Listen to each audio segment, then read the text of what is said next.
Cyber నేరగాళ్లు సరికొత్తగా రూపొందించిన ఫేక్ డిఓటి వెరిఫికేషన్ మోసాలపై ప్రజలను తెలంగాణ సైబర్ సెక్యూరిటీ బ్యూరో అప్రమత్తం చేస్తోంది. ఈ మేరకు సైబర్ సెక్యూరిటీ బ్యూరో అధికారులు మోసం తీరుపై ప్రకటనను విడుదల చేశారు. బ్యాంక్ ఎగ్జిక్యూటివ్లుగా నమ్మిస్తూ ప్రీమియం సర్వీసులను కలిగిన ఈ క్రెడిట్ కార్డులను మంజూరు చేస్తామని వివరిస్తూ సైబర్ మోసగాళ్లు డిఓటి సిమ్ వెరిఫికేషన్ పేరుతో బాధితులకు నకిలీ బ్యాంక్ స్టిక్కర్లను అంటించి ఫోన్లను కొరియర్ చేస్తూ ఉన్నారు. ఆ ఫోన్ను ముందుగానే కాన్ఫిగరేషన్ చేసి పెడుతున్నారు. ఈ ఫోన్లో ముందుగా సైబర్ క్రిమినల్స్ SMS ఫార్వర్డింగ్ యాప్ను ఖాతాలకు లింక్ చేసి పెడుతున్నారు. సైబర్ మోసగాళ్లు పంపిన ఆ ఫోన్లో సిమ్ను వేయగానే యాప్ ఆటోమేటిక్గా యాక్టివ్ అయిపోతూ ఉంటుంది.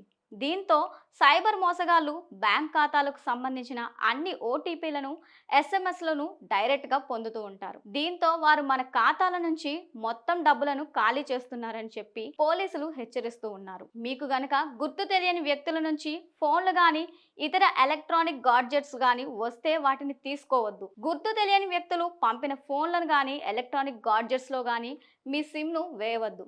SMSలు OTPలను క్షుణ్ణంగా పరిశీలించుకోవాలి. మీకు అవి రాకున్న వెంటనే అప్రమత్తం అవ్వాలి. వెంటనే 1930 లేదా సైబర్ క్రైమ్ పోర్టల్లో ఫిర్యాదు చేయాలి.